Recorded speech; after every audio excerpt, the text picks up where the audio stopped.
and singy. Thank you. No. Good evening and welcome to your town hall. Having reached the hour of 6:30, I hereby call to order this meeting of the Sahuarita Town Council and like to inform everyone that tonight's meeting will be broadcast live.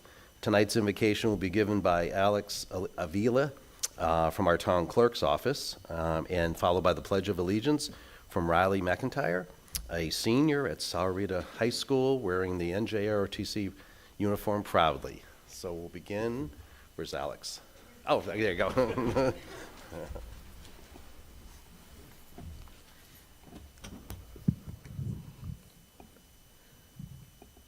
Lord, we are meeting today to conduct matters of business.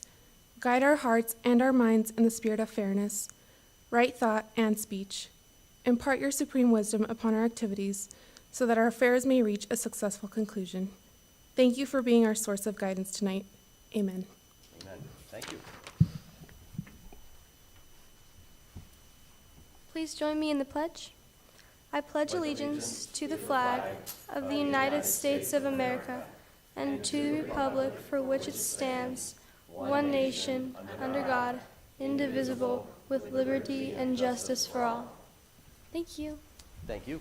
Thanks for being here this evening. Thanks, Alex, for filling in at the last minute. Appreciate it. We'll begin with the roll. Madam Clerk? Councilmember Bracco. Here. Councilmember Davis. Here. Councilmember Hicks. Here.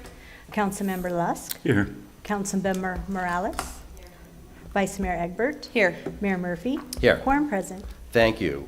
Item 9 is the approval of the agenda, and we do have an addendum to the meeting's agenda regarding the redistricting maps, and I will be adding that addenda item just after item number 10 before we have the study session. So moved as amended. Second. All in favor signify by aye. Aye. Aye. Any opposed? Motion carries. We have our agenda tonight. Item number 6 is called to the public. At any time, any member of the public is invited to address the town council on any issue which is on tonight's consent agenda or any issue which the town council can lawfully act upon at a future meeting. Pursuant to Arizona open meeting laws, the council may not discuss the items, but individual members of the council may respond to criticism made by those who have addressed the council, may ask staff to review the matter, or may ask the matter be placed on a future agenda. And I have one person, but 3 speaker cards. So I thought that was very creative.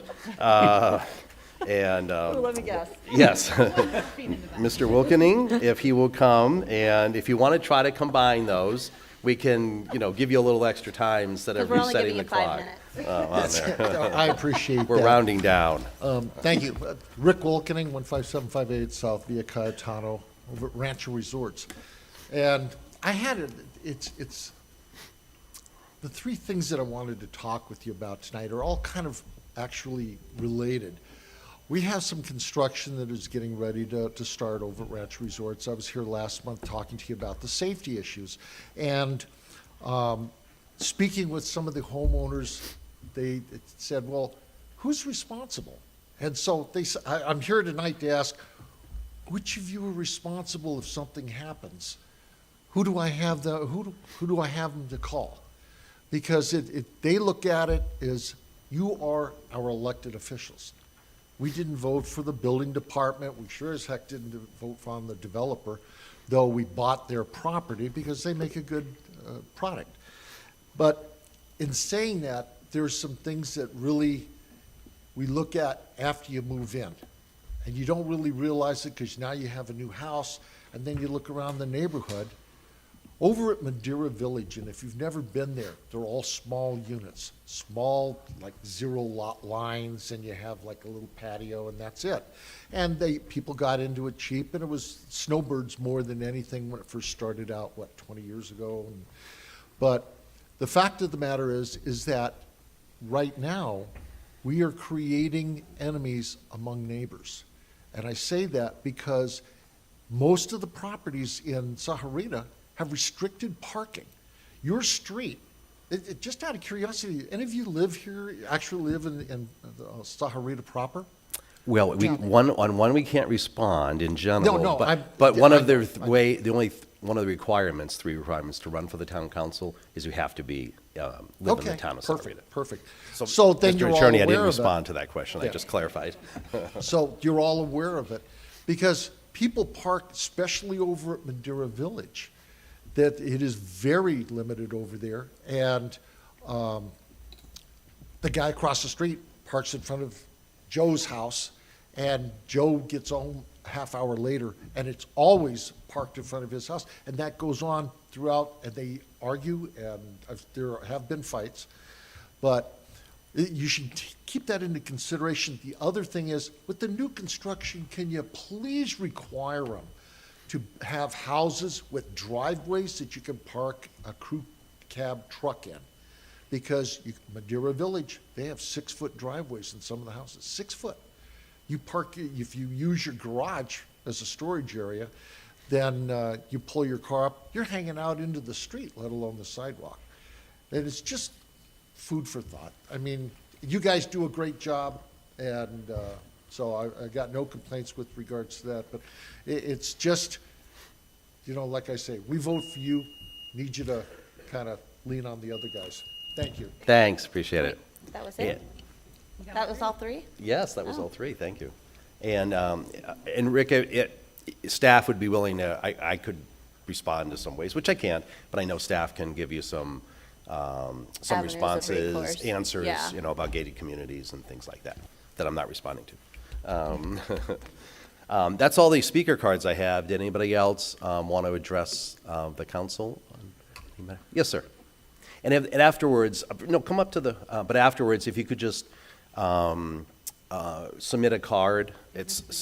Yeah, and if this is regarding Quail Creek, I will allow people at that, because that's actually an agenda item, to speak to it at that time. Thanks. This is more for things that aren't on the agenda. The nice thing is we can respond to those questions. Yes. Seeing no more movement, I will declare the call to public closed, and now we'll move to council town manager brief summary of events. I started from the right last time, so Bill? Yes, Mr. Mayor, quick 3 things. First, happy birthday. Well, thank you. And I want to congratulate Army beating Air Force, or Yeah. I thought you said happy birthday. or as I like to refer to them, the Army's Uber. The other thing I wanted to say is that I'd like to welcome or invite any business in Tucson who is now going to be subject to $15 minimum wage to come on down to Tucson, to Sahuarita. Sorry. We're always welcome to new businesses, absolutely. Councilmember Lusk? Yes, a couple of things. I'm delighted to see that the Sonoran Corridor has been identified now as a preferred approach, which begins some distance south of El Toro and goes across and goes through our proposed annexation at the proper point for the development of that land, and goes further over to I-10. So it's a real win for the future of Sahuarita, and glad to see that. And the only thing other is, are we pretty well set up for the bike race coming up? I think AC will probably address that. Is Laura here tonight, by chance? Oh, hi. I Didn't saw see you in the 3 back. fingers going in different directions. That's So maybe we can unusual. incorporate that under AC's town manager's presentation. Wonderful. That's all. Thank you. Thanks. Vice Mayor? I want to echo happy birthday, and I'll commiserate the Air Force didn't win. I'll commiserate with you. Spectacular. I heard spectacular things about spectacular. The National Night Out. I had a couple of children that came out, so thank you to the police department and that effort that they did for the National Night Out that happened in October.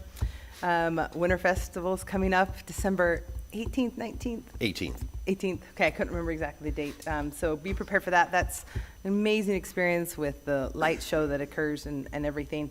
And there's also some other events coming up, like the Chalk Festival. Chalk Festival, but also the Northwest Hospital is welcoming people to come in on their 1-year anniversary. Thursday. Thank you. And so there's plenty of things to be doing. So welcome, enjoy Sahuarita in this beautiful weather that we have. Absolutely. Thank you. Debbie?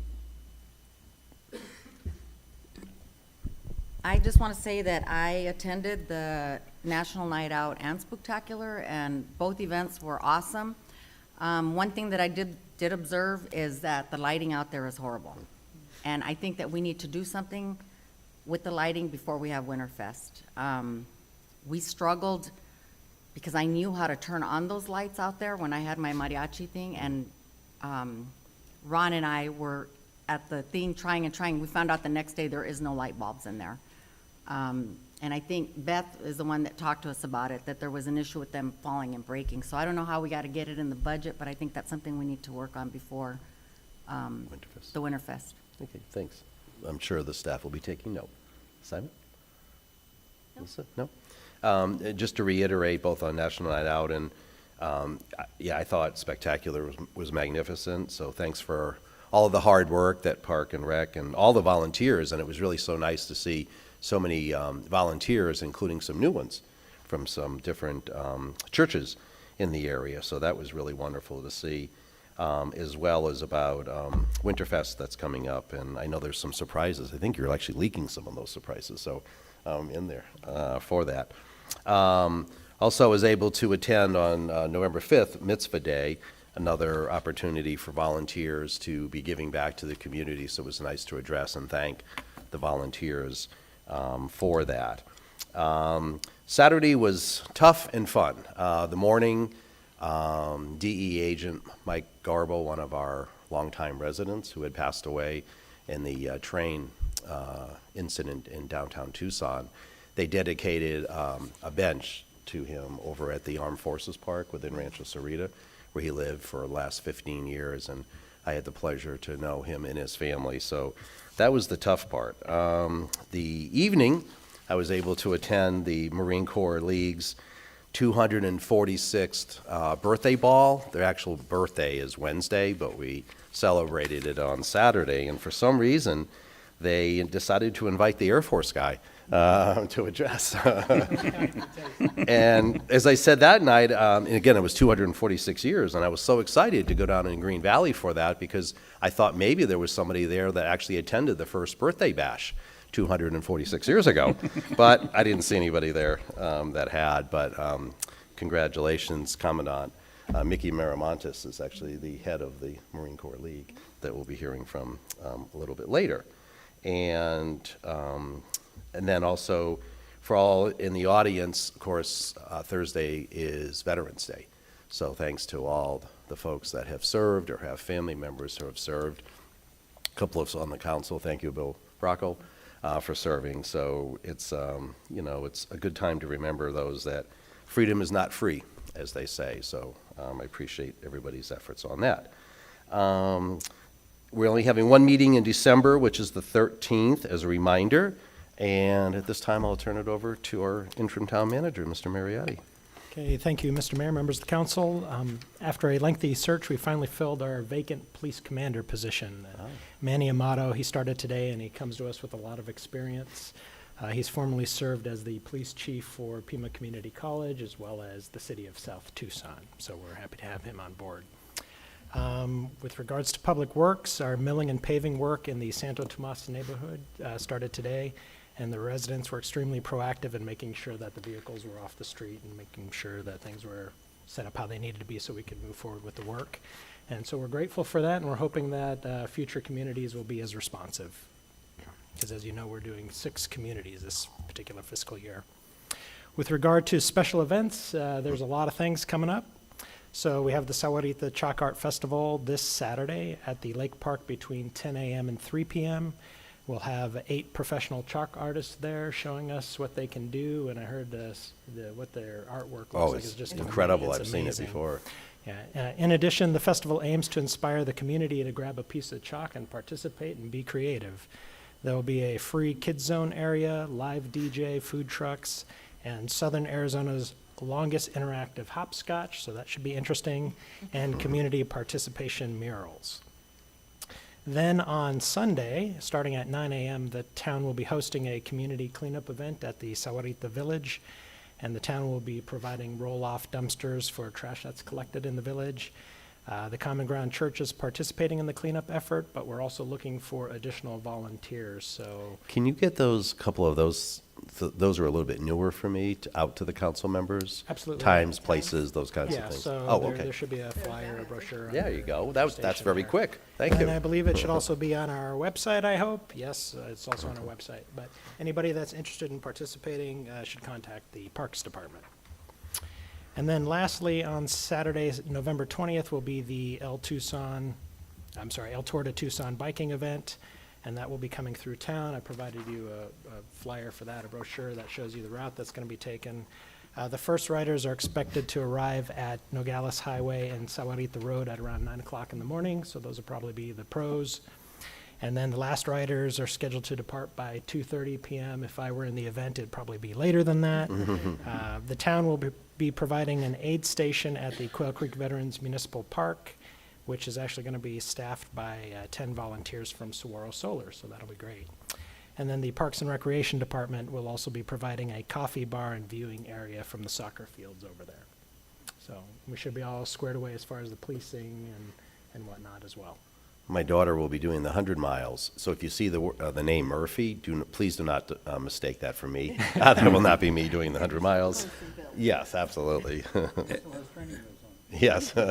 And just for the Sahuarita, for the Quail Creek residents, the bike tour will be coming down to Old Nogales Highway, which is the one that services us. So be aware of that.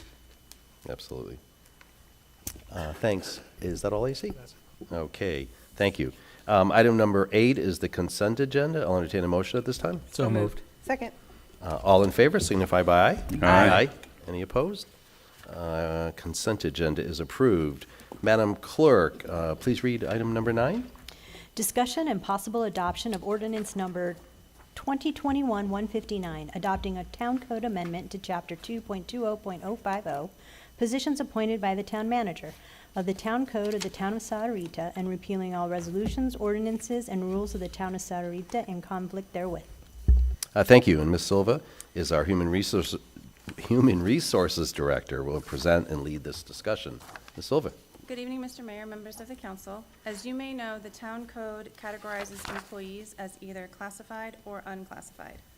At present, contract employees and department heads are unclassified, and all department heads report directly to the town manager. As the town has expanded, so too have the number of departments and the number of employees, which has required the addition of an assistant town manager, to which some department heads directly report. The purpose of this proposed amendment is so that the town code accurately reflects the current structure of town management positions and reporting status.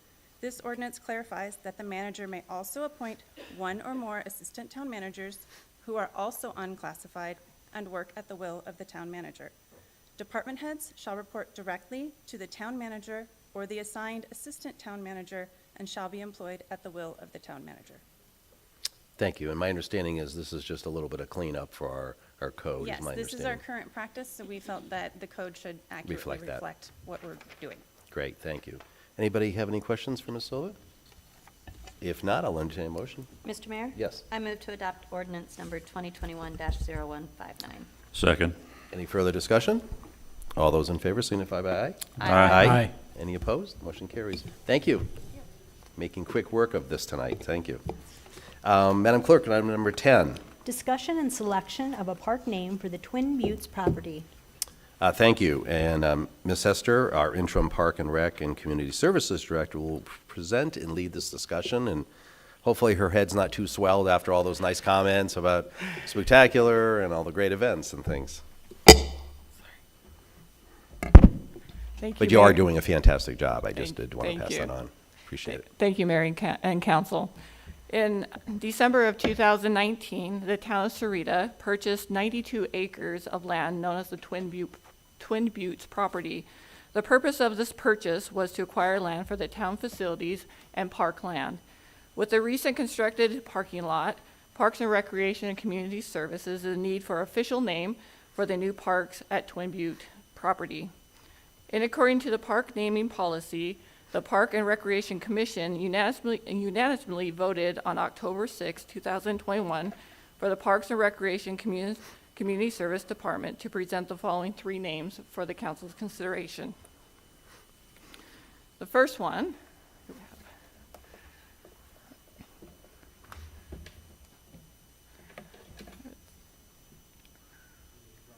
and it's not working. That's okay. We have the Okay, background. you got with us, it. but for the public, if you want to just touch on it. Okay, so the first name that we'd like to present is the Ocotillo Trails Park. Now, the Ocotillo plant is native to the Sonoran Desert. The Twin Buttes property has several of these native plants on the property, with many other of the natural Sonora desert plants. And so we thought this name would adequately represent the natural, because it's going to be a natural trails park to have some natural trails plant name. The second one is the Grace Ainsley Park. Now, we did an archaeological study of the Twin Buttes property. In the study, they discovered a site. This site was located on the southwest corner of the parcel. It is a historic era homestead and ranch. It was initially homesteaded by Grace Ainsley in the 1930s, and it appears to have been occupied possibly until the 1990s. The only remaining building was demolished in the 1990s. And then the third name is Twin Buttes Trail Park. Of course, this property is located at West Twin Buttes Road, and this name reflects that property. And so we would ask you, as the Parks and Recreation and Community Service, to consider the selection and approval of a park name for the Twin Buttes property. Could you repeat the first name you gave out, please? The Ocotillo Trail Ocotillo, thank Park. you. Right. Mr. Mayor, Yes. who's talking? Your angel on your shoulder. That one left a long time I threw you ago. off, didn't I? What I would like to being a big fan of local history, the Grace Ainsley Park piece really resonated, but I would like to suggest that we do Grace Ainsley Trail Park, since all the others were trail park. And I think that will kind of bring them all together. That's my agree. recommendation. Yep, and thank you. And I'll just throw out my 2 cents. I'm not married necessarily to any of these. The only thing I hesitate sometimes on names is once you start naming after people and things, does that continue? And so that kind of left me the Ocotillo and Twin Buttes, and I always sort of liked location markers, North Park, Twin Buttes, because it resonates with me. That won't be a problem for you until we take your house down. There you go. So again, I'm not married to any of them, but mine sort of was Twin Buttes, just because I know where that is, and a lot of residents know where that is. But again, it's up to the majority of us. Wow, we must be at universal discontent. No, not I'm discontent. kind of favor, Ocotillo is kind of a wonderful. Okay, see, there you term, go. And again, I wasn't, married to any of them. I think I'm just glad we have the property, and Yeah. we're to a Amen. naming portion of that. Didn't I'm we- open to any of them. Thank you. Yeah, me too. But didn't we on the last park, was it Veterans, the Veterans Park, didn't we put it out to the community to add input? Well, no, well, the way I remembered Can't it was Park and Rec, back to council, Park and Rec, back Oh, to shoot. council, and Yeah. it got really, we were talking about hyphens, and I know a lot of us weren't here at that time, but I was in the audience, and. I was on rem- Parks and Rec. Yeah, and is that a sort of an accurate description? Yes, it was Yeah, frustrating. I guess I didn't. And it was frustrating, so, and I think what I think will happen is if we did that, we're gonna probably get a third, a Right. third, and a third, and then it's gonna land on us anyways. Okay. So that's just kind of, they've done a lot of the groundwork, I think, to get to the 3, so my preference would be to come away with one of the 3, and again, Sure. I'm not married tightly. Yes? Not in there. Mr. Mayor, I'm in favor of doing Twin Buttes Trail Park for the exact reasons that you stated. It's one of those things that anybody says, we're going to go to Twin Buttes Trail Park, everybody's going to know where that is. And it's not going to be like, where's the address, what's this or that? They're going to know which park we're talking about. And so I think that, until we run out of locations, I think we should stick closer to locations as our town grows with parks. Yep. That's my 2 cents. And maybe it's a little long, but nothing prevents us from Twin Buttes, Ocotillo Trail Park. on All right, we there. don't need to suck up the lust. No, you better. Simon or Debbie, weigh in at all on that? No? Okay, well, that leaves 2 to 1 to 1 to 1. All right, Mr. Mayor, I'm going to make a motion. Okay. Uh-oh. I move that we name the location of the new park Twin Buttes Trail Park. Second. Any further discussion? All those in favor signify by aye. Aye. Any opposed? And That's that- how you get to a decision. And that is the power of doing the first motion. On there. I'd like the parking lot to be called Ocotillo. Okay, there we go. The first building is called The first trailhead. I think Laura was listening. We could probably make that happen. Yeah, there you go. Now we get to our addendum, Madam Clerk.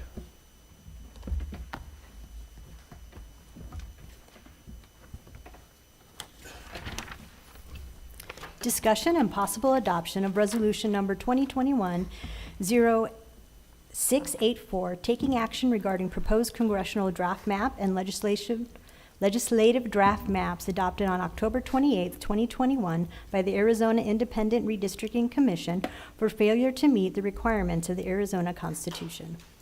Thank you. And this was one that we have a lot of great residents in the town of Sahuarita, and it was a few of them that actually have been watching this very closely and brought it to my attention, which allowed us to get it on this agenda item. And you'll understand kind of the haste of it pretty soon. So back in 2000, Proposition 106 passed, which took the redistricting duties away from the legislature and gave it to a 5-member independent redistricting commission, 2 Republicans, 2 Democrats, and an independent in the middle, that carries a lot of weight because they are also the chair of that. And every 10 years after the census is completed, it's the charge of this committee to go ahead and redraw the lines. Phase 1 of the process began in mid-September, and they started working on these grid maps, and we're up to 5A or 5.2 or something along those lines. The second phase, they came out and said, okay, this is the draft map. And now we're in the phase where they put it out to the public, and it's up to the public, and I would hope everybody would take a look at it, because we're the council, but we're still only one comment when we submit, unless we decide to submit individually as constituents, which we are, and residents. But my understanding is it'll carry some weight, certainly, but also, you know, they like to hear from the residents. And I have some concerns of the way the draft map exists now. And so I wanted to, and we have until, I forget the date, but it's November, Lisa, do you remember? 20th, to make comments. So because we had this one meeting in November, I decided to add it. So there's 3 different things that get redrawn. There's the supervisory maps from Pima County, but they do that themselves. The other 2 are congressional and legislative, the federal and the state. So the draft map that's out, if you want to look above or to your left, that's the draft that is out for comment right now. So if you, and it's a little hard to I was see. gonna say, is there any way to make it bigger for the audience? And if you, where you see Arizona on the bottom and you just go straight up from there, you'll see that's I-19. So that we're going to land in congressional district, I can't read, we're going to be 6. My feeling always has been 7, yeah. 7, and 6 is the yellow. So one of the biggest charges you're supposed to be looking at is communities of interest. And if you're looking at that eastern edge of all that western brown, I don't believe that is our areas of community of interest. Our CCAP area, our relationships with Vail, the rest of the area, to me, is really going towards the eastern side in the yellow. Thank you, Lisa. So that would be, you know, sort of my druthers, you know, as a comment. Now, that's the congressional, and Lisa, if you can go to, oh, there you go. So that's a little bit bigger. You can see I-19, and we're just, again, just south of the yellow area. So I always think of our community of interest, obviously, as the yellow to the east. If you see all the way out to Yuma, and all the way west. Again, I believe we have more in common with the folks to the east. That's the congressional. If you can go to the legislative map. So remember the term community of interest. So when you look at the legislative map, I know that's a little hard to know where our town is, but literally Quail Creek is in one area, and the rest of Sahuarita is in another area, and I think even Green Valley. So my position has always been, well, you're certainly a community of interest of your own town. Now, I know a lot of that has to do with zip codes, because obviously Quail Creek and Madera and some of our areas have Green Valley zip codes, but certainly dividing our town, I think, is nonsensical.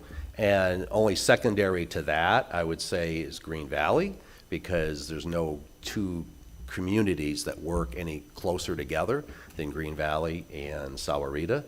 And back to my original point, I think we have more in common to our east as opposed to our west. So my druthers, again, would rather be in 19 than in 21. So, and then there was a gentleman that sent me a map, because a lot of people are watching this from various entities, and this was more on the congressional side, but because you have to have balance as well for party and those types of things. But the one that he sent me I thought was very interesting, because you might have read in the paper that Tucson, in their congressional map, they're actually divided between two congressional districts, and I think the U of A is actually separating it. So he submitted what he called the FAIR CD6 and CD7. So what he did was, do you see the little, almost looks like Italy, that little brown piece to the south of the map that goes to the east, right there? So actually that brings all of Tucson into one congressional district, which is the CD7, and then wraps south of Tucson, so the yellow comes west, and that puts all of Green Valley and Sahuarita in 6. And that's where I would say would be the more positive place to be, more fair. And more consistent with communities of interest.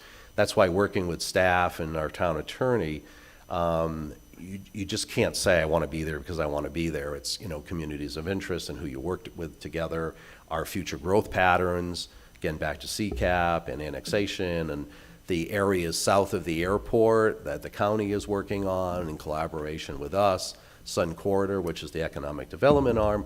All of this is in that yellow area. So I'm certainly strongly advocating that during the comment period, that we come up with a resolution. The resolution that staff prepared is something that we worked on, but obviously it's subject to change from my colleagues, but that was kind of the desire that we were working towards, to try to come up with something that would keep us with what I think is what I consider our communities of interest. Mr. Mayor? Yes. Yeah, historically, they have done everything they can to divide Sahuarita up into anywhere from 2 to 3 different areas. Right. And it would be great if we can at least get one contiguous location. Representation, yeah. Right, yeah, no, I agree on there. Any other comments? Mr. Mayor? Yes. As you said, we're either one voice or obviously Divided. Yeah. How can we get this recommendation, if whatever our recommendation is or whatever our discussion is, out to the public? Because obviously we need more than just one voice. We Right. need the entire community. Right, well, I know the paper, because they're watching it, yeah. they're gonna follow up with me, but they wanted to wait to hear the discussion, because I have 6 other colleagues besides my own opinion, but I sort of thought I knew where, a lot of the, sort of the vision is for us, and it's always been discussions of going east and working with those partners, so that's where, when I saw this map, I thought, Dan, did you want to talk to the resolution itself as far as kind of the points that we hit on in there, higher level? Sure, Mr. Mayor, members of the council. The main issues that I addressed for you in the resolution are 3 constitutional requirements that, to the extent possible, the commission is supposed to focus on. 1, districts shall be geographically compact and contiguous to the extent practicable. District boundaries shall represent communities of interest to the extent practical. And to the extent practicable, district lines shall use visible geographic features, city, town, and county boundaries, and undivided census tracts. Right. So those are the three that are focused on for the, both the maps. Apparently does. Which When- doesn't Really comply none. to that, no. None. They don't apply to any for Right. us.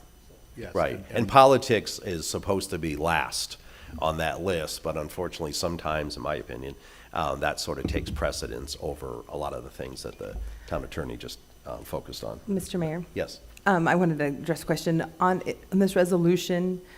If we pass based on what you have proposed one for us, can we reference this fair CD6, CD7 plan as something we agree with, or do we keep that out of the mix?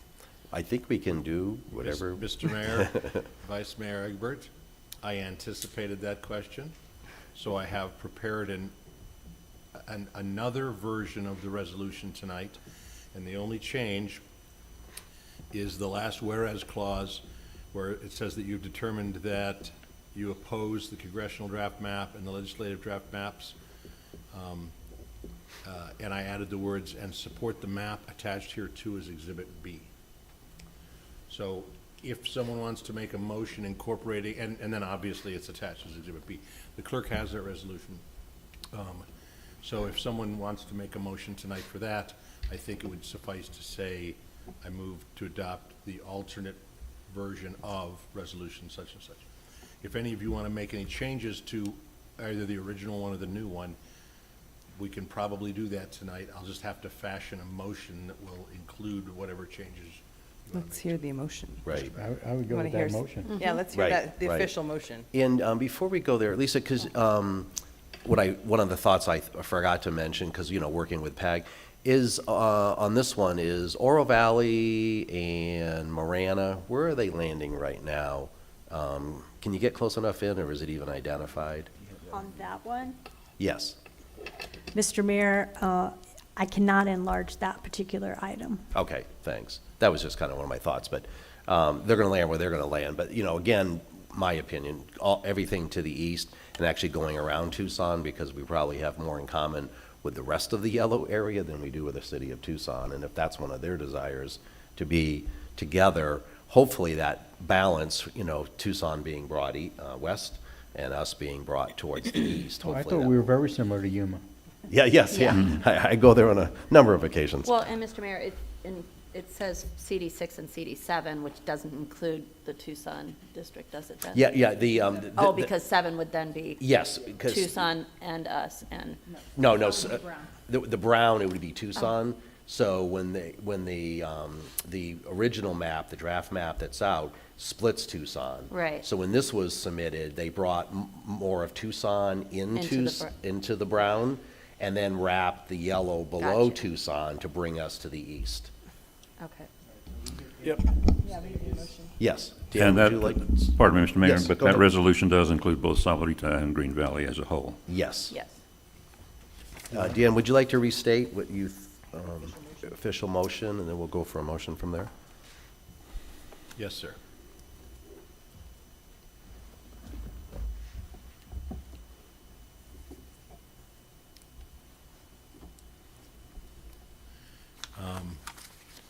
Let's see, what's the resolution?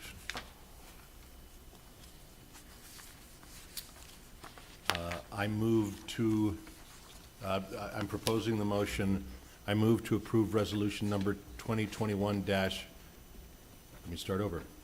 I move to approve the alternate version of resolution number 2021-0683 with the inclusion of the map on Exhibit B. So moved. I'll Second. Second. Just for the record, yeah. it's 684. Thank you. I move as amended. Second. Any further discussion? Go ahead. Yeah, just a quick question. Do we know how the commission came up with this map? What are they using as the determining factors as opposed to a Ouija board or something? Yeah, I know they've had multiple meetings, and they get input, before the draft map was submitted, and then again, I think they're on 5 point something or another. So it's just a matter of who's been commenting, and they go back with their map drawers and draw the new lines and things like that. In reality and historically, they look at Democrat districts, they look at Republican districts, and then they look at breaking up anything else. Right, and swing districts from there. So that's why I mentioned for the public that's in attendance, it's so important that if some of the things that I mentioned are important to you, to comment as well on your own, especially if you live in these 2 particular areas, because it's going to make a difference, and it's for 10 years till the next census, so it's a big deal. Mr. Mayor? Yes. I wanted to ask, on the addendum, will it still have the title Fair CD6 and CD7 Plan? I'm wondering if the public can then, when they make their comments, use that term, we support the Fair CD6 and CD7 Plan given to by the Council of Sarita. Mr. Mayor, Madam Vice Mayor, yes, that map you're looking at is the exact Exhibit B. So that's what I would suggest the public that supports this as well, in their comments, address it as that map. Right, and that as- was presented to the town as council. presented to the council and approved. In anticipation of approving. Right. Any other comments? All those signify by, in favor, signify by aye. Aye. Any opposed? Motion carries. Mr. Mayor, just one last thing. Yes. If we can instruct staff to make sure that we get that map and that information out Out. as soon as possible, seeing as we only have, 2 weeks? Yes, and with the time, the link, of course, and with the time frame on when the comment period has to be presented by, well, probably just on our druthers, on not, that one divides us, so the resolution covers that. Next, we move to item number 11, Madam Clerk.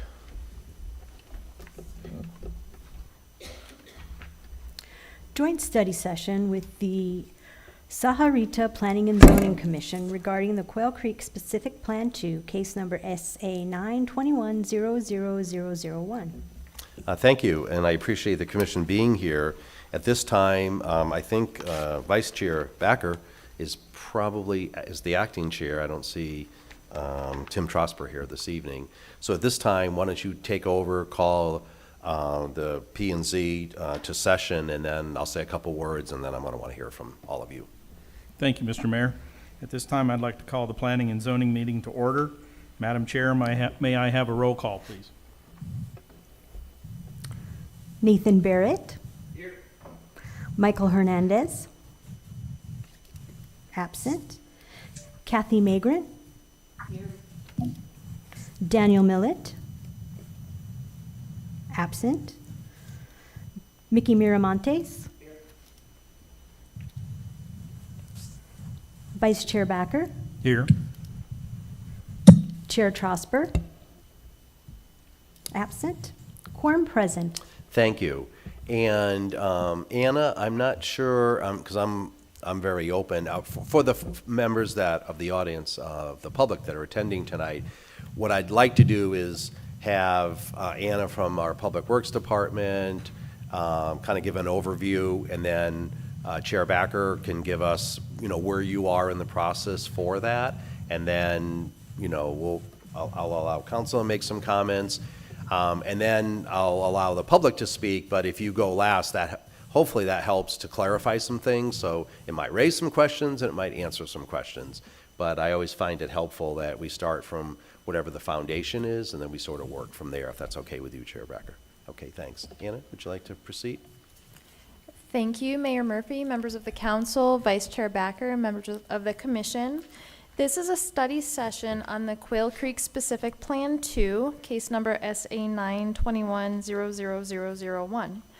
This specific plan was originally submitted to us earlier in this year. We are now in the middle of staff's second review. So this is actually the first time that both the commission and the council are seeing this plan. The purpose of the study session tonight is to provide both the council and the commission with some basic information on the specific plan and to offer an opportunity for input.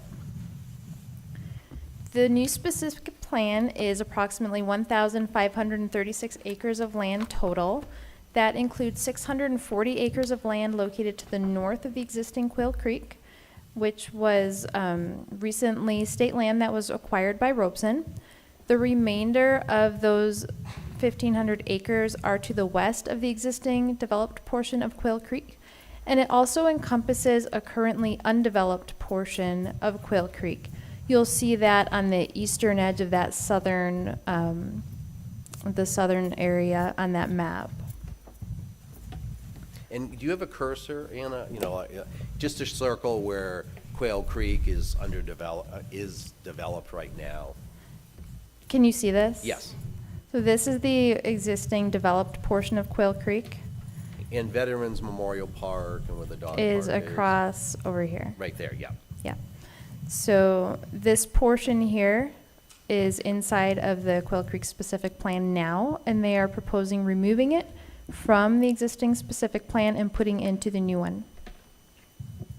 Which means that whatever their requirements were previously, they're looking for relief on that and then having it fall under the potentially new specific plan requirements. Correct, Mayor Murphy. It would be completely replaced for that undeveloped area. Thanks. The purpose of a specific plan is to allow master planning of a large-scale development, and it also allows flexibility in site planning and design. A specific plan is a zoning document, and it must be consistent with the town's general plan. In this case, we've determined that it is consistent with the general plan because that area is designated for specific planned communities. The specific plan as a zoning document sets the primary framework for the development of the property.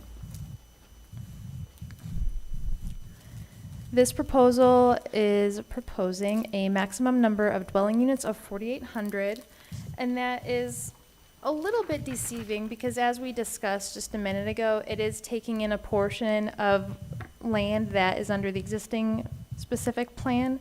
So about 1,300 of the units would be from the existing and then brought into the new.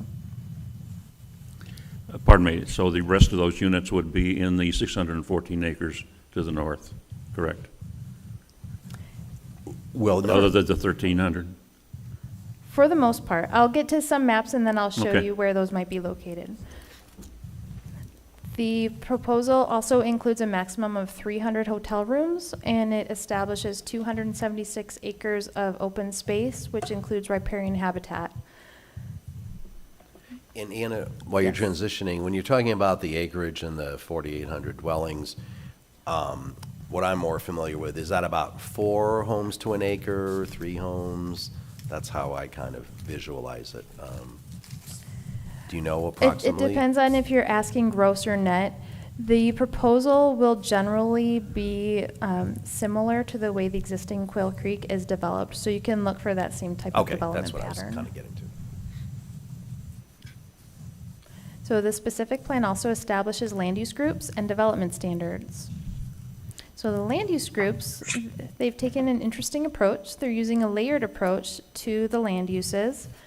They have a recreational, open space, and residential land use groups. Those are 2 different land use groups, the recreational open space and the residential.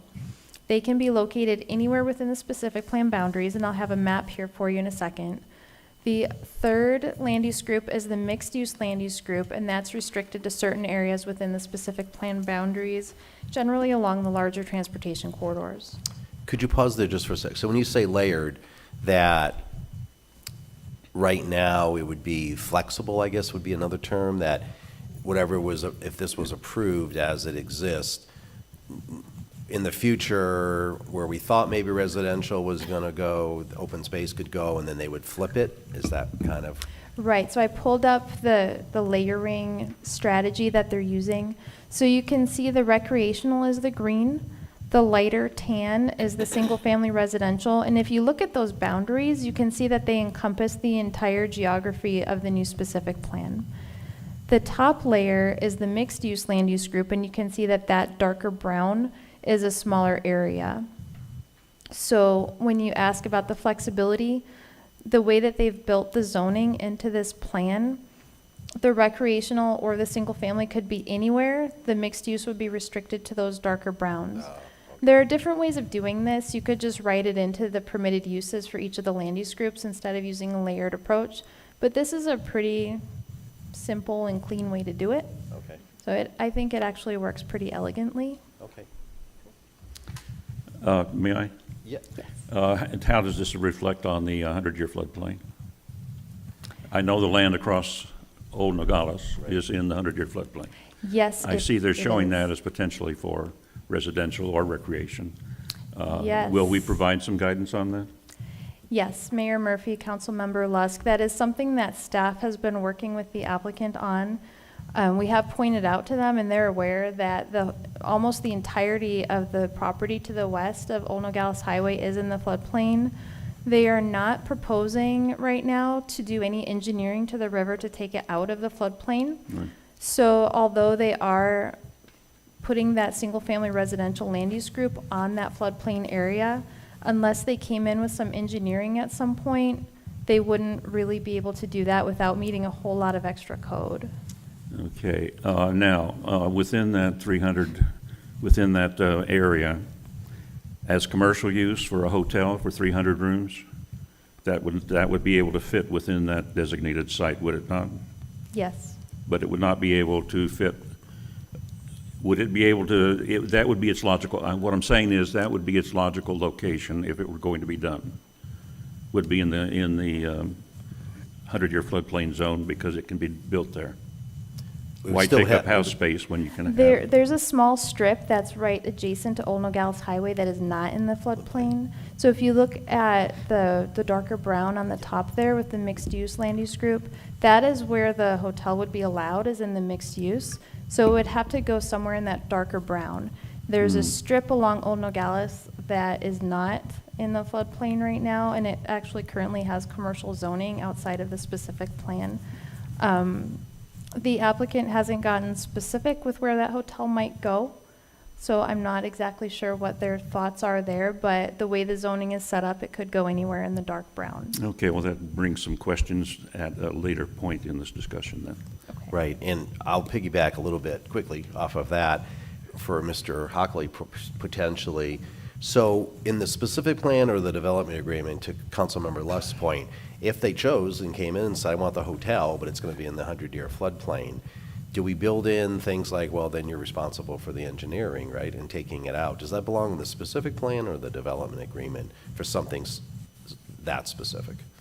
Mayor Murphy, I believe that's already covered by floodplain code. Okay, We have town code addressing the floodplain, and it says what you can and can't do in the floodplain. So if they did want to put something like a hotel in the floodplain, they'd have to bring in some kind of engineering per that floodplain right. code. Okay, thanks. So going into a little more detail on the land use groups, the recreational open space land use group could include open space, parks, an amphitheater, golf course, recreational buildings, and things of that nature. The single-family residential land use group calls for single-family homes, duplexes, recreational facilities, etc. And the mixed-use land use group includes uses such as apartments, condos, lodging, there's your hotel, medical, membership organizations, and commercial uses. Membership organizations are things like a Lions Club or a Moose Lodge or something of that nature. Here is a larger view of that single-family residential land use group. Once again, you can see it's the entirety of the specific plan geography, and you've got your floodplain over here on the west. And there is your mixed-use land use group. So you've got some dimensions here, which I don't know if you can see, but the brown on the west side of Old Nogales Highway is about 400 feet deep. So generally, they've got the mixed use at about a 400-foot depth from a transportation corridor.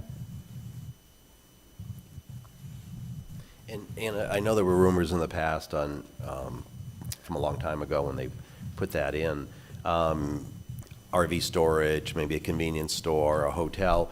That type of depth, just that quick list, is that sufficient to do those kinds of things? Or would it be a little tight, or depending on the use? Mayor Murphy, 400 feet is probably going to be a little bit tight. Okay. For that. They have come in and talked to us about RV storage elsewhere in Quail Creek, and it is being built into the list of uses for that mixed-use land use group, so it's still something that they're considering. But like you said, I don't know how many commercial uses are gonna really fit on that 400-foot depth, because that's not really wide. Okay. Mr. Mayor? Yes. Also, what about parking? So if they were to do the building, but isn't parking allowed in the? Floodplain? So if they were to extend beyond that 400 feet, would they be able to put the parking behind? Is that allowed in the floodplain beyond that? Mayor Murphy, Councilmember Hicks, I'm looking at Public Works Director Beth. I believe it is. Can you put parking in the floodplain?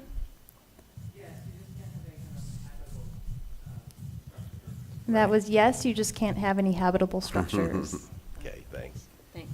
But again, that's why commercial usage over there, non-habitable, is possible. Commercial uses per the building code are habitable. Like if you're gonna have, for example, a store, somebody's occupying that, so that, You would have to be in the brown area. yes. Okay. Right. Yes. So the store could be in the brown area, but the parking could be behind it. Okay. Correct. Correct. Yes, however, Oh. as the planning and building director, I would venture that if you were going to have parking for a commercial use, that parking lot would have to have that mixed-use land use group. So the recreational open space or the single-family land use group could not, from a zoning perspective, Right. serve as parking for a commercial use. Got it.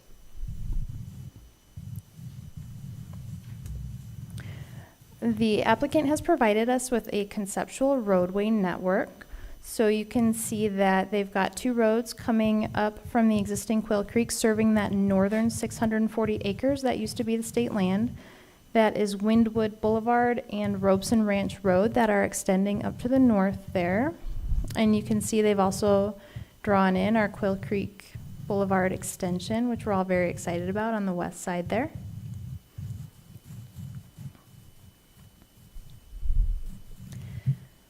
The specific plan proposes several different road cross-sections and sidewalk configurations.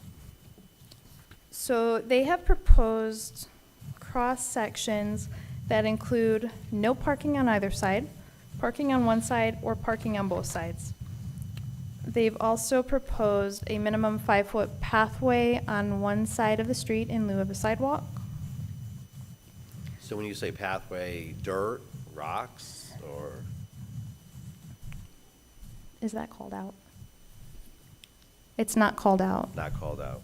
Right, So and it could that, be, so it could be all of the above, as I mentioned, or paved. right, and I know staff's intent was to have some form of paving, whether it's concrete or asphalt. And that, this issue is something that we're continuing to work through with the applicant. Like I said, this is a second submittal, so there are still things that we're going back and forth on. The sidewalks and the parking are one of those things. Right. And this is all going to be gated, just like the rest of Quail Creek is, correct?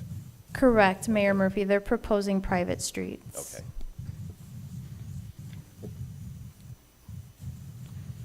As far as open space and recreation, they are proposing a minimum of 140 acres of open space and an additional 136 acres of preserved riparian habitat. They're also proposing a trail network and 2 future minor amenity core areas. Those are the lighter green stars. So you can see one up on the north there, and then one towards the south central in this area here. They're also proposing 2 future potential recreational open space. Those are the big Gs. So you've got another big G up in the top and one in the bottom. So I'm sorry, Anna, that hatched, yellow hatch piece to the left, so I can see the white on Old Nogales Highway, that's that dark brown probably, correct? So then you have all that hatching, and then that white all the way to the left. What would that be currently under consideration? But they'd have to take it, I know, engineering out of the floodplain, but, So it's not labeled on this exhibit, but I believe that the green striping is your floodplain. You can see, this looks, if I can find my cursor, this here looks like the river, this sort of blue-green line. And then to the west of that is White, which I believe is outside of the floodplain, and it's contiguous to Green Valley development on the west there. So, yeah, closer to the crossing in that area. Right. Okay. Right, so I believe that area is developable, but access is somewhat challenging. Right. At this time. Once that extension goes through, that might help open that up for some development. Okay. But it'll be physically separated from the rest of the Quail Creek development. So I don't know that they have a lot of big plans out there, but that would be open for the single-family residential or for the recreation and open space. So when I look at this one, would I be correct when I see that hatching, the yellow hatching, green hatching, that it looks like they're still trying to only develop that 400 feet dark brown area next to Old Nogales Highway as it stands? Yes, that's their stated intent to us. Question also, former residents were told basically that there would be a second golf course. Has there been any discussion at all about a second golf course? If not, I'd just like to get that out of the way. Thank you, Mayor Murphy. Councilmember Lusk, that has been brought up. It's listed as a potential use, but it's not a commitment. As the specific plan is currently written, it's not a commitment, it's just a possible. So it's still hanging out there just as a possibility. Correct. And that would have to go into mixed use? No, a golf course could go in the recreational or open space. Okay. There are some restrictions on the riparian as to how you can develop a golf course within riparian, but it could go in the open space or recreational. So that big G on the bottom, that would be a potential area for a golf course if they chose? Either of the big Gs would be. Either of the big Gs? Yes. Yes, so they have run the math using current town standards for required Parks and Rec space, and they came up with 64 acres that would be required. So obviously they're well above that with the open space and the preserved riparian habitat. One of the things we're still working on with them is to try and get them to make some commitments on the amenities that will be provided, because they're providing the recreational area and the open space, but not saying what is going to be the active recreational So as it uses. stands now, there could be no amenities unless built into the plan, outside of Right. open space? Right, they paint Riparian.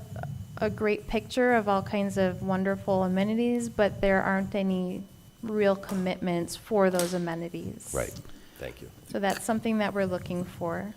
Can we make sure that open space is available to the public, i.e. the residents? There's a habit of kind of enclosing it with homes. Okay, so you're looking for some trail connections If it's open out space, there? there should be some ability to use it for other purposes than just Within the Quail Creek. within the Quail reserve. Creek. Right. What, you don't want Yeah. me to come hang out? No. He might invite us, yes. I'll make it over there. But we'll head out to the Ocotillo Park. Parking lot. Anna? I'm making a note of Oh, okay. Councilmember Lusk's Thank you, Ann. comment. I didn't want us overwhelming you. Okay, moving on to phasing. The initial development within the specific plan will begin near the existing Quail Creek development, which makes a lot of sense from an infrastructure standpoint. And development is anticipated to occur over decades. The next steps in the process are we will send out our second review comments to the applicant, likely mid to late November. This specific plan is anticipated to go before the Planning and Zoning Commission for a public hearing early next year. We are going to be requiring a development agreement with this specific plan. So once the specific plan has had its public hearing with the commission and that development agreement is ready to go, we'll come before the town council with another public hearing, and then you'll be the decision-making body on that specific plan. Like I said, there are a few major outstanding issues that we're continuing to work with the applicant on. Those include the parking and the sidewalks, the active recreation area, amenities. We're working through some details on development standards. I didn't think you all wanted to dive into setbacks and all of those good things that we like in zoning tonight. So I didn't bring any of that to you, but they're coming up with some pretty neat concepts. I kind of like it, but we need to work through the details and make sure it's going to have everything that the future residents will need. So we're working through that. And lastly, there has been a proposal to freeze some development codes, which we're going back and forth on that too, and that'll likely pop up in the development agreement instead of the specific plan because it's more of a legal issue than a zoning issue. Right.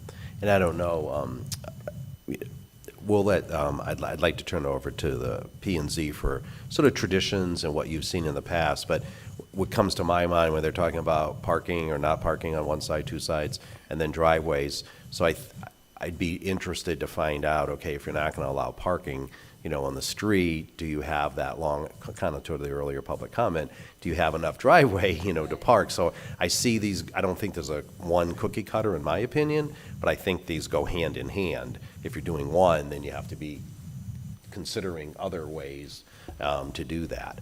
At this time, if you have any burning questions, just go ahead and comment, and then I'll turn it over to Vice Chair Backer, and then, again, kind of hear from things that were concerning you. You've done these before. This is not your first rodeo, all of you, on kind of what you've seen as sort of normalcy and what, again, concerns you, and then we can kind of have a dialogue back from there.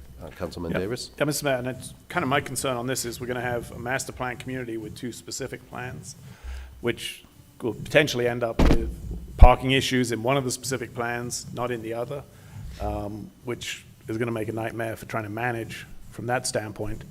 And then the other thing is the original specific plan, my understanding, correct me if I'm wrong on this, was through Pima County back in 1989. So it would seem we have an opportunity to improve the community and the amenities in that community, or the specifics in that. So we should take, I think we got a good opportunity to do that. Right.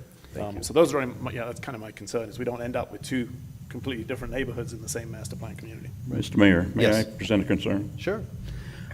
I really don't think this specific plan should go forward until we provide another exit for Quail Creek.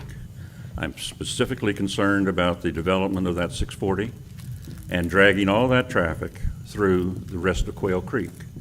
When we have a access road available coming from the north, coming off of the road over into the mines, and then it joins the road that's Country Club South, which runs right along the entire section of property. It's about a 1 mile run from the pavement to that 614. That should be required in some fashion as an access, because I frankly, if they've got mixed use up there and we're going to have all these people coming through the front gate and using highways through the residential areas on a regular basis, that to me is ridiculous. And we need another exit because, again, if there were an emergency, it would be very handy to have an exit to the north. So I know there are going to be questions about who pays for it, what's going to happen, et cetera. But without that exit up north, this is not a viable plan, in my opinion, given the safety and the nuances that are going to occur without it. And I would really, that's a very strong feeling on my part, and I think it would be echoed within Quail Creek as well. Think of the construction that's going to go on with some 2,000 to 3,000 homes up there. And all those construction trucks are going to be moving through our residential neighborhoods to get there, when they could come from the north 1 mile off of pavement and enter the construction zone. It would be an ideal construction entrance. They could even do it in gravel at first. But to me, that's a significant, if we don't have that, I think I've got some significant problems with the process. Thank you. Thank you. Mr. Mayor, and I'm Yes. sorry, mine is just real quick. Did we designate or show where the 1,300 homes that are in the old specific plan was? Did Yeah, I it miss was. that? Yeah, it was where Quail Creek is now, but kind of to the west against Old Nogales. That bigger yellow piece right there. So that's in their current specific All of plan. that is? Yes. Oh. Well, okay. Yeah, the peanut shape. That's across the street. That's across the street from the fire station, all the Oh, way okay. up to the great traffic circle. Because that kind of orange dotted line, that's Campbell, right? Yes. So Oh, that's gotcha. Campbell. You see it, Melissa? Okay, yep. Yep, Mhm. just west of Old Nogales. house. And why is that in the specific plan? Well, they're wanting to take it out of the original specific plan. Because it's undeveloped. Because it's undeveloped, Okay. and include this now as the new specific Gotcha. plan for old land and new land. Okay, Yep. sorry, I just No. needed clarification. It's all complicated. It's all new. Yes, and Mayor Murphy, we do have the applicant on Yeah, Zoom I here. thank you for reminding me. I thought about that. What I think is, because I'd like to hear from P and Z first, and then if they want to comment based on some of the concerns that have been expressed, both here and amongst all of you, and then after they go, I'll open it up to any of the residents in the audience that want to comment. So Vice Chair, at this time, again, back to kind of like, you've done this before. What typically would you see? What are the concerns that, all of you have experienced over time based on what you heard from us and from Anna, kind of commenting on that? Thank you, Mayor. I've got a few questions written down, but I'll defer to my fellow commission members to see their questions first. Hi. Kathy McGran. I actually am going to go on with what Mr. Luff said. I am a resident of Quail Creek also. The traffic is becoming ridiculous. With the increase in Madeira and the size of Madeira, with the increases from Stonehouse, when Old Nogales Highway was closed down Right. for the last storm for that week, it was a nightmare. It took me 45 minutes to get from my area all the way around to Fry's. I mean, it was just ridiculous. If there was ever a mass casualty or a reason for everyone to evacuate, it would be impossible. Or the train breaks down on the track. Or the train breaks down on the tracks, or there's Or a just the fire, crossing. a major fire. We are not going to be able to get out of there. And something has to be done to alleviate that, whether it's another exit, like you said, or 2 exits, but we need to have, that's got to be in the plan. Right, and that's before the extra 4,800 homes have Right. addition right. to it. And and trucks and construction workers and landscapers and everything else that comes along with that. I mean, it's incredible the amount of traffic and the accidents, because everybody from Madeira also is connecting to that same little area. A signal should be looked into at the end of the street, there at Old Nogales Highway, definitely, with a left-hand turn. It gets backed up so bad. There is a sometimes. light with the Quail Creek extension. Okay. That will be coming in, a traffic But signal. when is that going to happen? It will be completed, almost all of it, by next year. Okay. Tom, Yeah. she's talking about the intersection of Campbell and Quail Creek. Oh. No, you were talking about Old Nogales, right? Yeah, Yeah. Old Nogales. Yeah, I think just because everybody uses that. but if there was a signal at Old Nogales, that would alleviate some Yeah, of the that's traffic pattern, That's planned. yeah. That's already, check mark, we did that one for you. Okay. But Construction you've been equipment. telling us this road is gonna be finished, but it never has been finished, and. It hasn't we- started yet. We bonded it. Construction equipment arrives on November 29th. Okay. He's driving the first truck. I know that Yes. from staff. I know that, surely. No, it's just, it is just a major Don't raise your concern. hand. I mean, when Old Nogales Highway was blocked off, we were sort of Yeah. trapped in there, and I, Which shows the potential if there is something that goes wrong, Yes. right? Yeah. Why we're in this part of the Yes. planning process. thank you. Yep, my pleasure. Is that all you've got? That's all I've got. Okay. I've got a quick comment. I completely agree with what Councilmember Lusk and my colleague have brought up, which now makes my comments seem a little more trivial.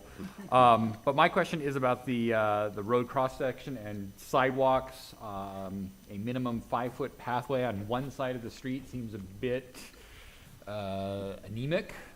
My gold standard, I think, is the streetscape along Rancho Cerrito Boulevard, where on the east side, you do have a sidewalk with minimal landscaping, but then on the other side, you've got a really nice pathway with lots of landscaping, large buffer zone. I feel very safe walking my kids, my dog along that pathway. I'm not necessarily saying that what works for Rancho Cerrito is going Right. to work for Quail Creek, but I just have concerns that a single 5-foot pathway on one side of the street may not be sufficient. And I think that might go to Councilmember Davis's point, sort of on what looks like two separate, totally different projects within the same project. And again, because don't all of the streets in Quail Creek, not all of them, but do most have sidewalks? Oh, the main ones do? Okay. But that's kind of where my mind comes from, is how much more do we want to, for lack of a better term, dumb it down for what already exists? Back to Councilman Davis's comments. That was it? Mr. Mayor? Yes. So I wanted to reiterate the infrastructure that has to happen before all the building of the homes or anything else. Access to it and easy flow of traffic is going to be paramount. So either more lanes or another exit would be ideal. Thanks. Okay, anything else from my colleagues? Okay, couple thoughts I jotted down. There's an exhibit labeled 12.2, and on that exhibit, it shows the arterial roads and some of the potential cross streets. Yep, she's bringing it up now, I think. There's one towards Nogales that shows that two-way arrow right around where Veterans Park is. Yep. The way I read that map, and maybe it's just the way it's drawn, makes it look like that's going right through the dog park, the one that's going north. So I wanted to make sure it's not going to have any adverse impact to Veterans Park. No dogs will be harmed in this process. Okay. Residents, but Yeah. not dogs. Anna, did you have a comment onto that, on where that black line and that red line with the two arrows on it would actually go? Sure, Mayor Murphy and Vice Chair Backer, this is just a very conceptual map. Those red arrows are indicating where there might be some neighborhood streets coming out, but we can certainly have the applicant take a closer look and make sure that they're not showing those arrows in any places where it's inappropriate to do so. Because you would, obviously, we would build in potentially, if a road's going over there, it cannot negatively impact a Quail Creek Park, dog parks, and those types of things, correct? Right. Yeah. Okay, thank you. And we've talked about the beloved connector road. I wonder what impact this development will have on that road. Is it properly sized now that this development is coming on, or do we need to have a conversation about that? Well, if we have a north exit, they'll be closer to go around the other way than they would to come down True. that way. Right. Yeah. I look at this, the extension road. Thank you. I look at the extension road as helping the town of Sahuarita also, because everybody that lives in Quail Creek and Madeira, now we cut through there in order to get to the thruway. If the extension road was open, it would alleviate all that traffic, because you jump on the thruway over by The Devon river. Mine Road there. Right. And that would alleviate the traffic greatly that comes through. North and south and on Old Nogales, correct? Okay. Okay. Another question I have is, and I don't think it's been brought up yet, but water, right? Where we live, this many homes coming in, I'm sure the question's going to come up about what impact is this going to have on our water table? And I think that one of the requirements would have to be, and correct me if I'm wrong, Anna, under the 100-year assured water supply, they have to show that they can, wet water, paper water, they can actually produce the amount of water for 100 years. Is that not right? Yes, that's accurate. When they do the subdivision plats, the water provider will have to certify that they have that 100-year water supply to serve the new homes. And in the wastewater, to another subject, wastewater would have to have a serve letter, right, to, before they can open those homes or sell those homes, and maybe even build the homes. Correct. Right? Yes. Right. So both of those would be in concert with their requirement to show they have both of those. Okay, excellent. Another thing I saw on the plan as it's proposed mentions apartments. Whenever in this area the talk of apartments come up, people's heads sometimes explode because they I think a lot of people recognize the need for us to have potential apartments, Right. but no one wants them nearby where they are. Right. So I know they've given not a lot of detail about what's going in there. That's a possibility, but I just wanted to raise that as a potential concern to the public, seeing that term, and understandably so to a point. So, Right. And Anna, is it, how specific, because, you know, I've seen luxury apartments up in Oro Valley and some of the other areas. How much latitude do we collectively, you know, have on that? Or if it's just zoned, it's zoned, and whether they want to put some amenities with it or not kind of falls onto them? How would that whole process work? Mayor Murphy, for the Planning and Zoning Division, if it's zoned, it's zoned. In this case, it is a master planned community, so Robeson has control. Right. They have an existing community, they want to continue selling homes. Right.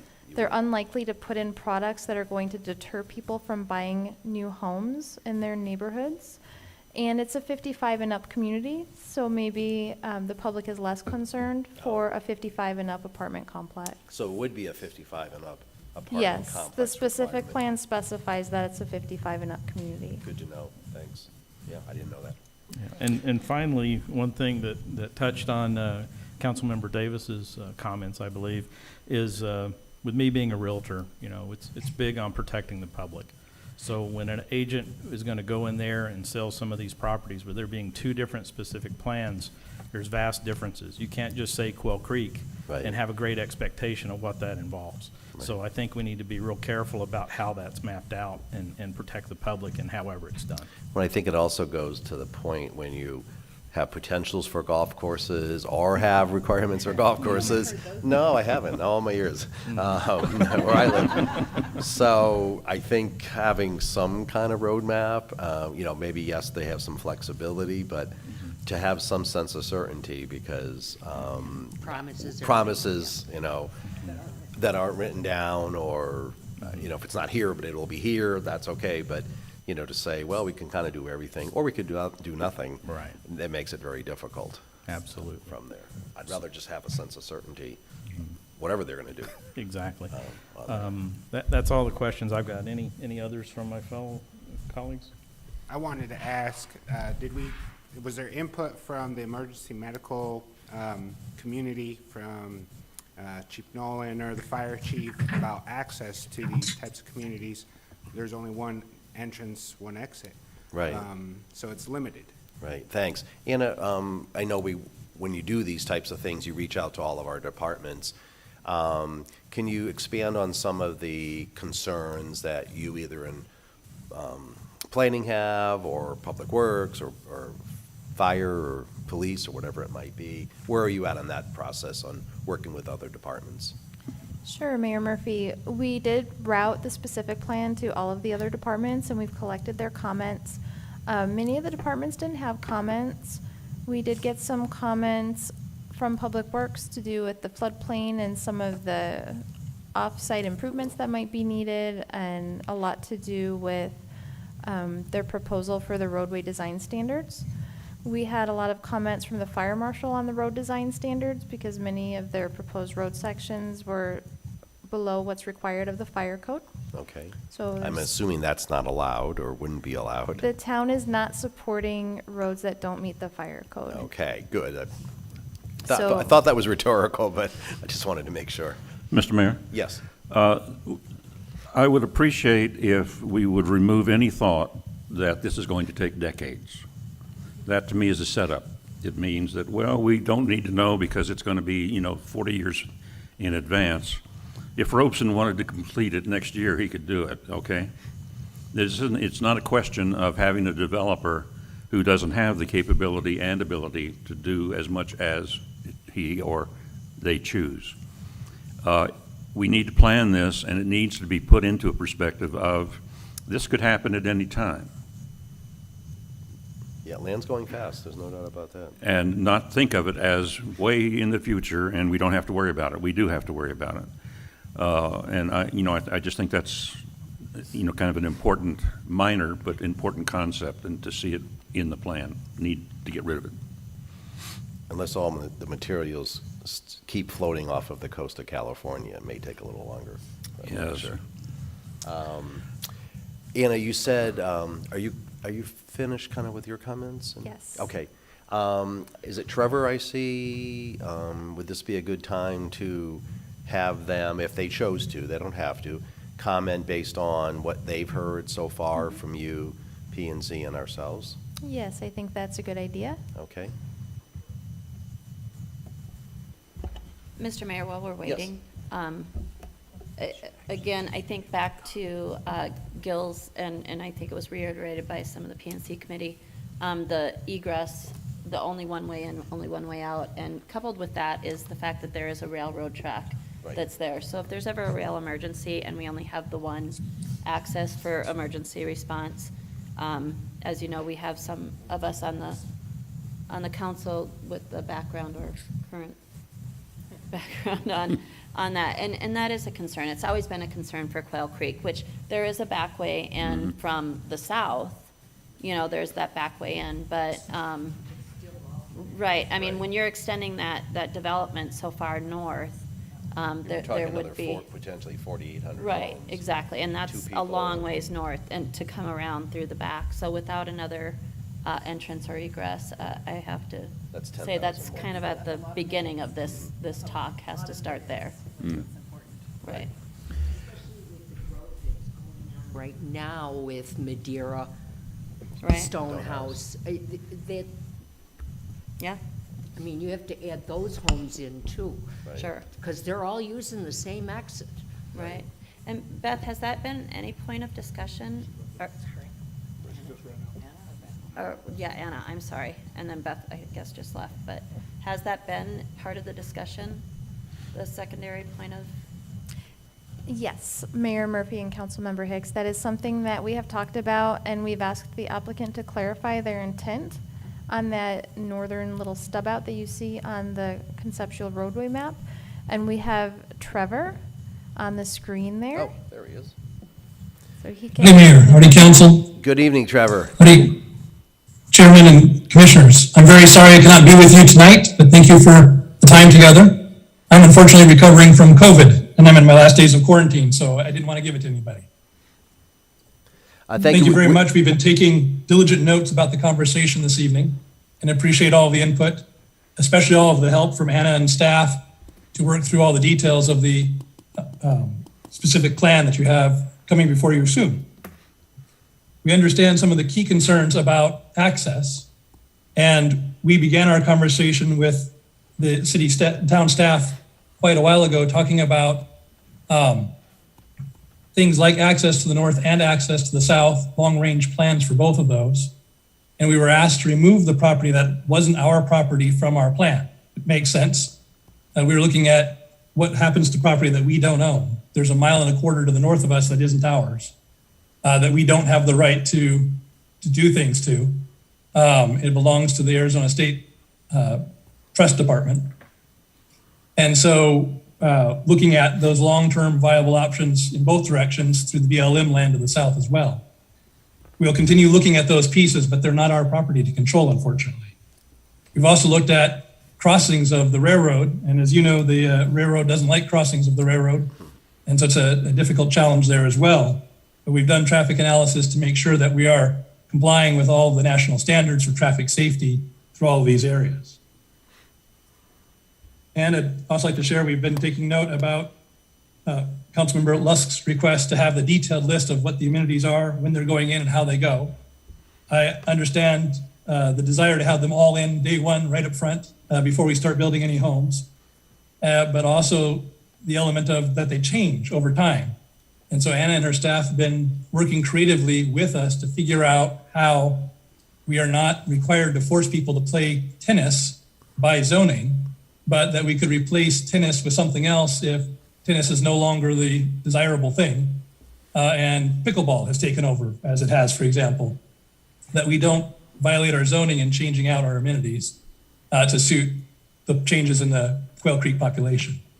But I think we can come to some very clever ways in which we clearly provide that we are providing the amenities, how we're doing it, and flexibility with those amenities to change over time without causing issues with the underlying zoning of the property.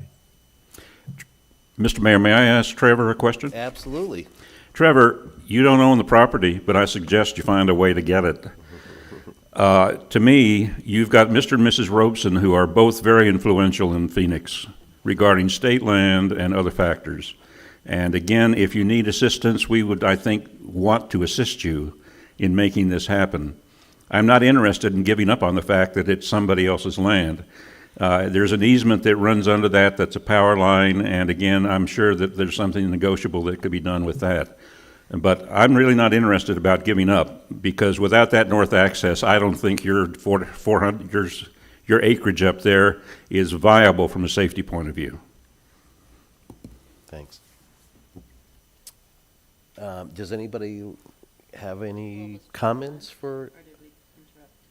Oh, no, I'm sorry. Were you finished, Trevor, and ready for questions, or did you want to continue based on some of the things that you heard from us? Ready for questions. Yes, sir. Okay. Well, my first one would be, I know you're taking notes. It sounds like access might be a sticking point. Are there other things that you heard from commission or council that you think are insurmountable working with staff? No, sir. I thought all of them were good comments. Okay. Anybody else have any questions for Trevor?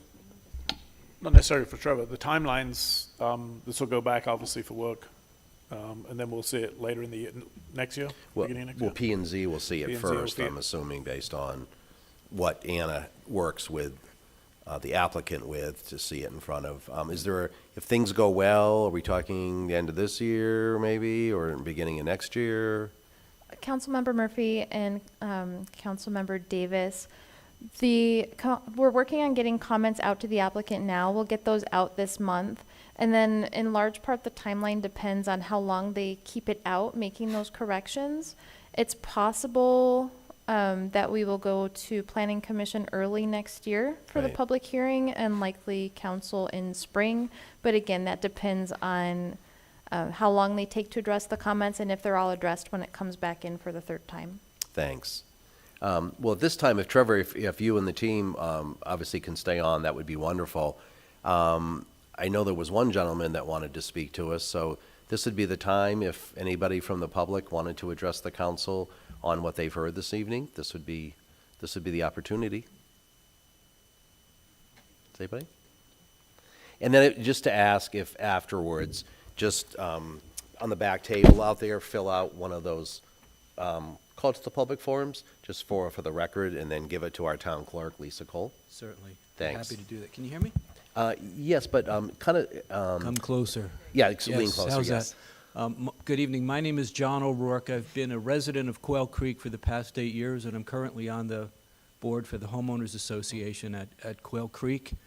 Dr. Lusk, I would like to echo, as you suggested, the urgent need to consider another entrance, another exit for this project.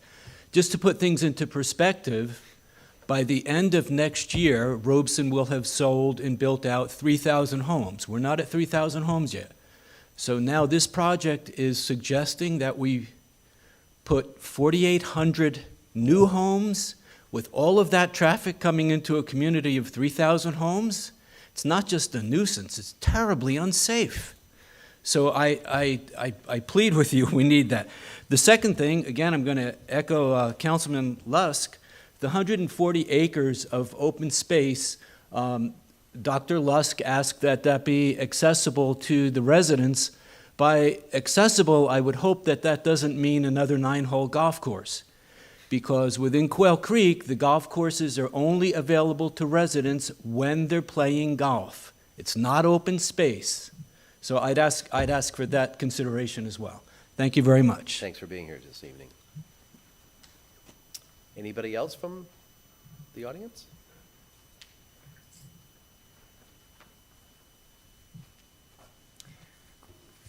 Gil, you knew if being here, you knew I was going to ask some questions. So, Mark Mandel, my wife and I moved to Quail Creek back in 2007. I was 35 and she was 34. I'm just kidding. I was 19. So that's I have 4 items I want to. 4 items. Most of them are clarifications. There was a comment that all of this area was gated. That's not true in this plan. The plan that, if you look at that, anything that's west of Old Nogales will not be gated, and that's a tremendous part of this. So that's not gated. the floodplain, it was my understanding that the fire station that's on Campbell is in a floodplain. No, I don't think. You're well, saying no, Gil's saying yes. Can I believe can we get it a is, yeah. clarification on that? Right. If that's the case, Well, don't use your time up. Continue, we'll take notes, and then we'll address the concerns. I just don't want the thing blowing up on you when the okay, little light goes just on. two other things. The water usage. We've got new villas that are being put in right now, new construction being put in, and there's these small green spaces in there that's using up a lot of water. And I don't understand why Robeson's doing that, and I'm hoping that these green spaces are not going to mimic what we're seeing right now. They're real small patches of green that are near walkways, these 5-foot walkways. And by the way, it's Gil, you might want to help me with this. It's pounded gravel. Mm-hmm. You can ride a bike on them. You can walk on them. They're kind of nice. They're a whole lot better than cement. The last thing, and I don't know if the town can deal with this or not. Our CCNRs do mention apartments. They currently mention apartments. There is no mention of hotels in our CCNRs. So my question, and I don't know if the town or zoning can do this, but that, to me, that would mean, Gil, that's going to have to be voted on. Because that's going to have to be a CCNR change. Can you comment on that? No, I couldn't, not without doing some research. Yeah, and I think maybe staff could weigh in a little bit, because I think it's the difference, and I could be wrong, on you have your new specific plan and you have your old, and if the CCNRs didn't encompass that original property, it's probably a new set of CCNRs, but I'll defer to staff Okay. for those questions. I made it just in time. Yeah, absolutely. Thank Thank you. you. That's why I didn't want to answer during your time. So we have gated, flood control of the fire station, and you heard about the CCNRs and those types of things. If you could, just maybe weigh in a little bit. Sure, Mayor Murphy. I believe you are correct on the CCNRs, that typically a CCNR has a geographic area that it applies to. So if they're going to add new areas, it's either a change to the existing CCNR or it's a new one. As far as the area that's being pulled out of one and putting it into the new, I'm not sure what all of the technicalities are on that. That's probably more of an HOA question, I'm guessing, Yes. correct? Right. Yes. The town doesn't really do anything with CCNRs. Right. As far as the western portion of the specific plan not being gated, maybe Trevor would be best suited to answer that. Okay. And then before I go to Trevor, just to clarify, because I never want to disagree with Councilmember Lusk, is the fire station out of the floodplain to be habitable, correct? It might have been in the floodplain, but didn't we have to engineer or take it out to have Mayor it? Murphy, I don't know the answer to that question. Oh, yeah, hey. We have experts to my right, I got experts to my left. After Can you actually remember building that the far station, back? It was taken out of it was engineered out of the floodplain specifically. Thank you. Right. Which was my point about commercial development, that it can be engineered out. Right, And it doesn't take all that much. right. So Depending that on is a the- factor. Yeah, money can fix anything. Trevor, did you want to mention the gated portions? I'm assuming the residential to the east would be gated, but maybe just touching on that 400 depth piece of property that is west of Old Nogales Highway? Yes, Mayor. Just as you said, the residential portions east of the main entry gate would all be residentially gated behind those locations. There's some land along Campbell that would not necessarily be gated, running north and south along Campbell, particularly on the west side of Campbell Road. There would also be the property west of Old Nogales Highway, which likely would not be gated. And there is a small sliver of property west of the Santa Cruz River Yep. that could be developed separately, likely by another residential developer that also would not be required to be gated. Right. It would be really up to that potential other developer or builder to decide whether they want it to be gated or not, closer to the crossing, correct? Correct. Thank you. Any other residents would like to comment based on what you heard? Okay. Any other last-minute comments from the Yeah, council? just one for Trevor. Trevor, obviously, we want you to be a successful development. All of us in Quail Creek do. But again, I'm holding a strong point on this because, again, it's very important that we can work together on this, we can do whatever is necessary, but we need to get that access up to the north. And again, you know, I think we're working quite well on the extension of Quail Crossing.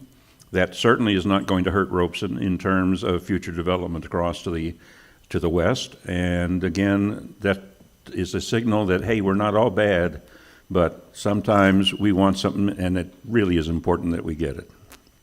And I'll piggyback off of that. I think that you heard a pretty good concern by a lot of the council members that from a safety perspective, especially people with first responder background, I think it's very important. So I know you heard all of us, so that's a good thing. Any other, Debbie, Simon, Melissa, Vice Mayor, Bill? No? Okay. Thanks for being here. I really appreciate it. Yeah, maybe can you come to every meeting? We'll have a study session every council meeting. Yeah, lots of fun. So Okay. I guess it's time for me to adjourn the planning and zoning meeting, correct? Yes, it would be. All right. And on the piggyback off of that, having no more further business for the public, the town council is adjourned for this evening. Thanks. Thank you, Trevor.